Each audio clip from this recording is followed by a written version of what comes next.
Florence the Machine on KROQ, and now in KROQ, it is Florence herself. Thank you for being here. Welcome back to KROQ. Good to see you. Hi, so nice to see you both. Hello. This is exciting for so many reasons. Halloween is usually a day to give out little candy bars to your neighbors and toilet paper your enemies. But in this particular year, it's a Florence and the Machine Halloween with a brand new album. Yeah. No, I am just so excited that it all rhymes as well. I know that's very important to you. Florence and the Machine, Everybody Scream, out on Halloween.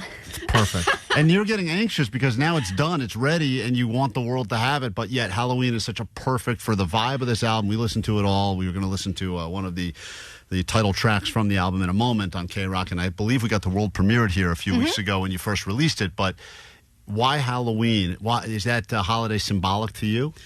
Well, I actually took so much sort of inspiration from folk horror and horror movies, and if the last album was kind of based on this dark fairy tale mythology, I'm like, this one's just a horror film. This one's just a horror film. But there's a lot of I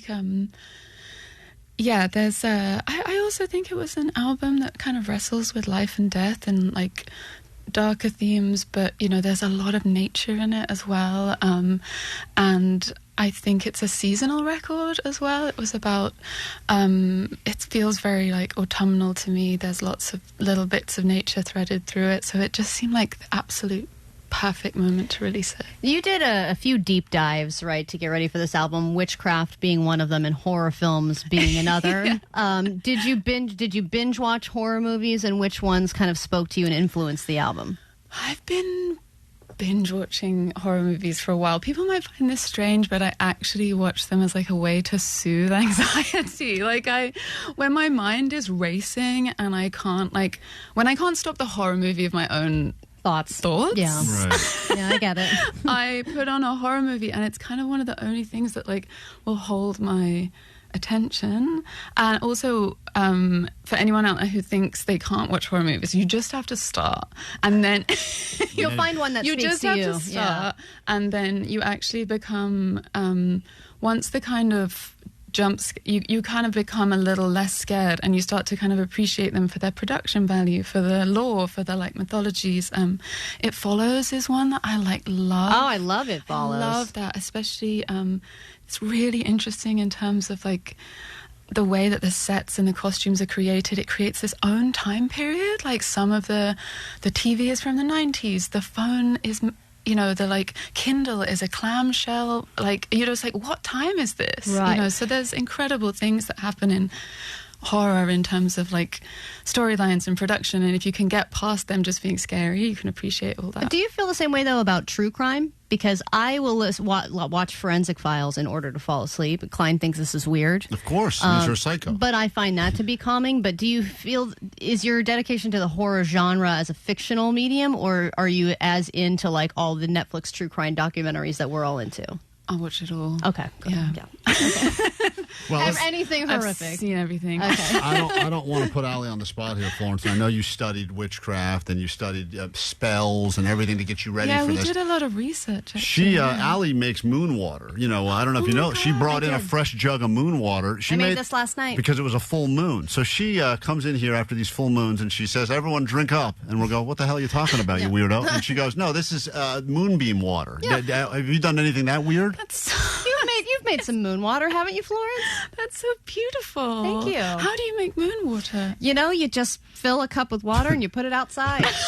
Yeah. See, how stupid is that? I mean, even her, she's studied witchcraft and she knows how to do that. It charges the water. That's the recipe. Okay, and then it has moon energy, and you can put it in your plants, and you can drink it, and there's a lot of things that you can do with it. Because Allie was going to a real, a witch, a healing witch, right? It was a goddess moon circle group. Right. Yeah, and for every full moon and new moon, we would meet as women, and we would set intentions for the new moon to come. We would let go of things that we wanted to let go of. And I mean, I'm sure that's something you're not unfamiliar with.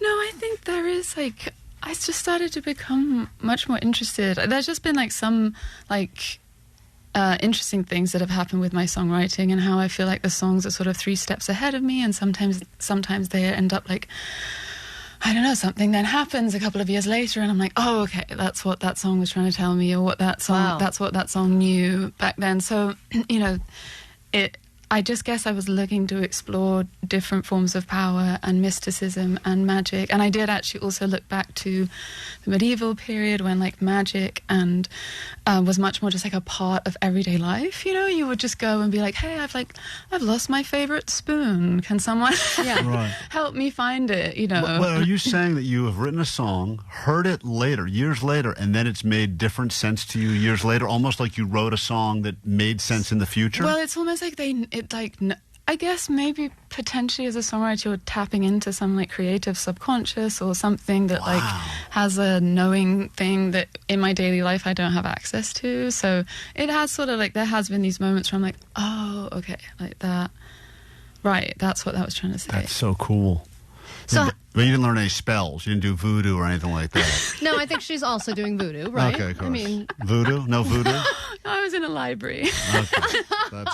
That's very cool as well. no, but you've done spells before. Didn't you used to try and do spells on some of your classmates? Well, okay, so if you grew up in the 90s, you watched The Craft. Yes. The iconic Light as a feather, stiff as a board. Light as a feather, and I think it changed us all forever. So then I went to school, I was like, we are starting a coven.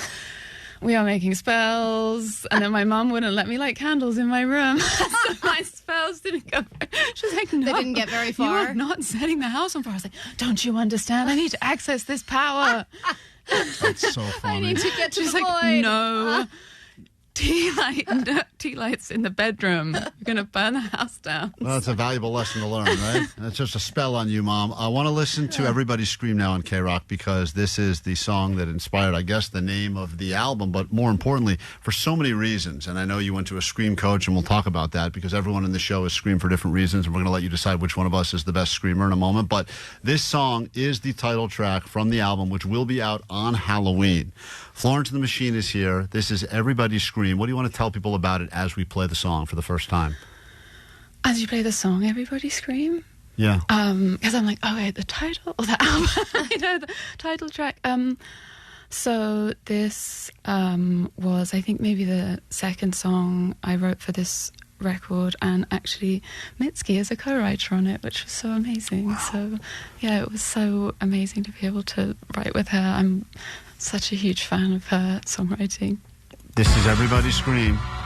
Soak it in, and Florence has requested you listen to this outside. The album sounds better outside, so if you're driving now, windows down at the very least. Everybody Scream, part song, part therapy on KROQ with Florence and the Machine. Klein, Alley, Show! Mornings on KROQ! 106.7 KROQ. Florence and the Machine, Everybody Scream. That is the title track off of the new album, which will be out on Halloween. So you can give it to your neighbors. They ring your doorbell. They want candy. You say, no, you're getting the new Florence and the Machine album. Happy Halloween. And for the song, true or false, you personally met with a scream coach. You've gone to a scream coach. Okay, no, I actually, we made the first thing I ever wanted to put out for this record, before any music, before anything. I was like, which was interesting because I said this to like my label, my manager. I was like, you know, the first thing I really want to put out is just me screaming into a hole in the ground. They're like, okay. Yeah. Yeah, we can make that happen. We can make that happen. And I've been working with an amazing director and creative director, Autumn de Wilde, for a while. And I was like, hey, can we dig a hole in the ground and scream into it? She was like, yeah, we can do that. We can make that happen. So, but basically, to scream, to get a really visceral horror scream sound, you have to be trained. And I'm trained in opera, but I'm not trained in horror screams. But Autumn de Wilde, her daughter, is Arrow de Wilde of the band Starcrawler, and she has this incredible scream. So she's like, okay, let's get Arrow to do it. And it was the most incredible sound. So yeah, it's kind of like a scream featuring Arrow de Wilde of Starcrawler. Interesting. Yeah, because she's like had practice and training to be able to just scream like that, because she does it in her shows and it's unbelievable. In honor of the album and in honor of the single and the in fact that you are a scream expert now, we have collected some of the screams that have taken place on this show, and we would love to get your opinion as to who has the best scream. This was when Allie was wearing a shock collar and trying food during a high-voltage food Don't review. judge us too much, Florence. Don't judge the things us. that we do on we the show. Do, and this I was wearing a shock collar. This was the sound she made. Okay. Side with. Okay, now that was scream number 1. That was Allie. So you can decide that at the end. I'm going to play these all for you. This was Jake. Again, I'm not trained. This was Jake, whose dog you met earlier. Good scream, though. It was visceral. Jake, you met Jake's dog earlier, Kibby, and this was Jake being waxed as we were. This is the scream he His let leg. out. Owie! Owie, stop laughing! Ow! Okay, that's scream number 2. Now, this is all of us getting ready for everybody's scream. It's the screamiest month of the year. This was scream number 3 for you to pick from, and this was when I got my nipple pierced. We raised a lot of money for charity, and as a result, I pierced my nipple, and this was the sound I made.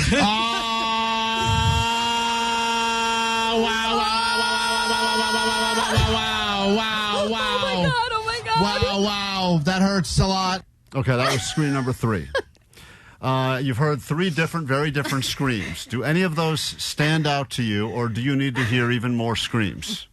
Would you like to hear any scream again? You may do that. This was Allie falling off her bicycle. Now, this is another out, Florence. This isn't even a scream. It kind of is. Listen. Here we are. First bike ride. Say hi. Hi. You're not me. Yeah, I am. That was me falling off my bike while I was filming myself on my bike. That was and I'll give you different I'll give you one final one. How are there more? We spent a lot of time on the show screaming, unfortunately.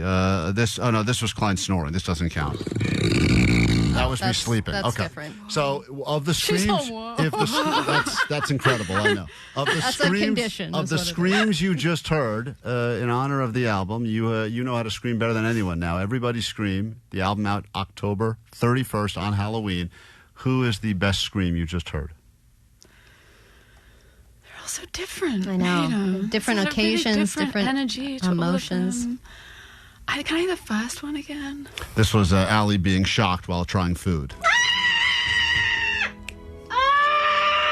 That's the one. That's the one. That's the one. Allie, Right? Yeah. what an honor to receive that. the one. Florence, we It's can't not too late to add it to the album. We can't. No, it is too late. Honestly, No. no, but it would fit perfectly. It would. It would, because in everybody's scream we have lots of different screams. I know. Like we put the sound of there's foxes in there. There's we had a choir scream. There's me doing crazy opera screams, which is wah! Whoa. So we could just put that in there. Great, layer it in. All right. Well, listen, the album, forget it. It's no longer coming out on Halloween. We got to add Allie's voice to it now. So we're going to delay the whole thing. It can still come out. Oh, Digital, great. it's fine. Yeah, just add it in last minute. We love it when you stop by, as you know. Please check this out. I'm sure we've got more details coming up for ways people can hopefully see Florence soon. We cannot say anything about that yet, but maybe soon enough. And anytime you are in L.A., you are always welcome here to come hang out with us at KROQ. Thank you so much Thank for you so having much. me. Thank you, Florence.